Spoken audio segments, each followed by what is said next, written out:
খাগড়াছড়ির পানছড়ি উপজেলার ২ নম্বর চেঙ্গি ইউনিয়নের মধু মঙ্গলপাড়া সরকারি প্রাথমিক বিদ্যালয়। ছোট্ট এই বিদ্যালয়টি এখন আলোচনায় এসেছে এক ব্যতিক্রমী বাস্তবতার কারণে। অবাক করার মতো বিষয় হলো বিদ্যালয়টির পঞ্চম শ্রেণীতে বর্তমানে একজনও শিক্ষার্থী নেই।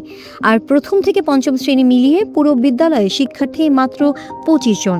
অথচ এই ২৫ শিক্ষার্থীকে পাঠদান করছেন ৫ জন শিক্ষক, অর্থাৎ গড়ে প্রতি ৫ শিক্ষার্থীর জন্য রয়েছে একজন শিক্ষক। বিদ্যালয়ে গিয়ে প্রধান শিক্ষক কিংবা ভারপ্রাপ্ত প্রধান শিক্ষকের পরিচয়ে কাউকে পাওয়া যায়নি। উপস্থিত শিক্ষকদের সঙ্গে কথা বলার চেষ্টা করা হলেও তারা ক্যামেরার সামনে কিংবা অন রেকর্ডে কোনো মন্তব্য করতে রাজি হননি। স্থানীয় সূত্রে জানা যায়, গেল বছর এই বিদ্যালয়ে শিক্ষার্থী ছিল মাত্র ২ জন। তারা বর্তমানে তৃতীয় ও চতুর্থ শ্রেণীতে অধ্যয়নরত রয়েছে। চাকমা, কোন ক্লাসে পড়ো তুমি? ছেলে ৩ জন, মেয়ে ৩ জন, ওর ৫ জন, ছেলে ২ জন, মেয়ে ৩ জন। আমার নাম অপর্ণা চাকমা। উপজেলা প্রশাসন, শিক্ষা বিভাগ এবং স্থানীয় জনপ্রতিনিধিদের উদ্যোগে অভিভাবকদের উদ্বুদ্ধ করার পর চলতি বছরে শিক্ষার্থী বেড়ে দাঁড়িয়েছে ২৫ জনে। এই বিষয়ে ২ নম্বর চেঙ্গি ইউনিয়নের চেয়ারম্যান আনন্দজয় চাকমা বলেন, চেঙ্গির ইউনিয়নের যে মধুমঙ্গলপাড়া সরকারি প্রাথমিক বিদ্যালয়ের ছাত্রছাত্রীর যে অবস্থাটা, আসলে এখানে ক্যাচমেন্ট এরিয়ার ভিতরে অনেক গ্রাম কম থাকার কারণে এখানে ছাত্রছাত্রীর সংখ্যা কম, এবং আমার জানা মতে এখানে কাছাকাছি অনেক স্কুল থাকার কারণে এবং এখানে অনেক কেজি স্কুল থাকার কারণে এখানে শিক্ষার্থীর সংখ্যা কমে গেছে। গত বছর আমাদের পানছড়ি উপজেলা নির্বাহী কর্মকর্তা স্যার এবং শিক্ষা অফিসার মহোদয় সহ এবং আমি চেয়ারম্যান হিসেবে ওখানে গিয়ে অভিভাবকদের সঙ্গে কথা বলেছি, এবং এই স্কুলে আসলে একজনই শিক্ষার্থী ছিলেন।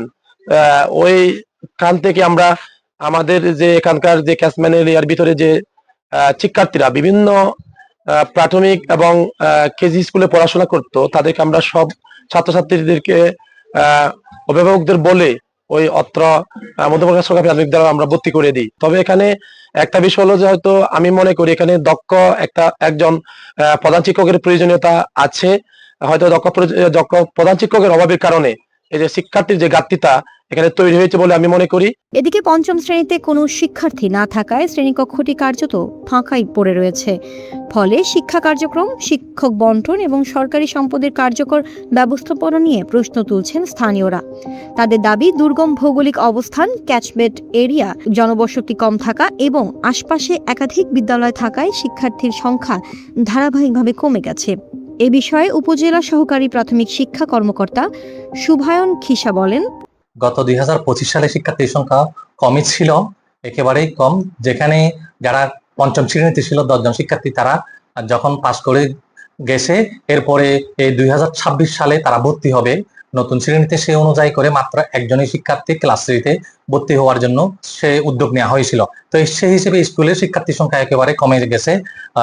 বাদ বাকি শিক্ষার্থীরা পার্শ্ববর্তী যেগুলোতে কেজি স্কুল আছে, ওই কেজি স্কুলগুলোতে তারা ভর্তি হয়েছিল। তো আমরা পরে উপজেলা নির্বাহী অফিসার মহোদয়কে, আমি সহ আমরা ঊর্ধ্বতন কর্তৃপক্ষ আমরা জানিয়েছি। তারপরে উপজেলা নির্বাহী অফিসার মহোদয় এবং ওই সংশ্লিষ্ট ইউনিয়নের চেঙ্গি চেয়ারম্যান মহোদয় মিলে আমরা বিদ্যালয়ে একটা অভিভাবক সমাবেশ আয়োজন করেছি গত বছরের ৩১ ডিসেম্বরে। সেই সমাবেশের আলোকে তারা শিক্ষার্থী ওই কেজি স্কুলগুলোতে না দিয়ে ওখানে ভর্তি করার জন্য তারা উদ্বুদ্ধ হয়েছে। মূলত হচ্ছে এলাকার লোকসংখ্যা, পরিবারও কম, ৬৬ পরিবার। স্থানীয়দের প্রত্যাশা, শিক্ষার্থীর সংখ্যা আরও বাড়াতে এবং বিদ্যালয়ের শিক্ষা কার্যক্রম সচল রাখতে সংশ্লিষ্ট কর্তৃপক্ষ কার্যকর উদ্যোগ নেবে। সাইমা পারভিন ইলা, দৈনিক গণকণ্ঠ।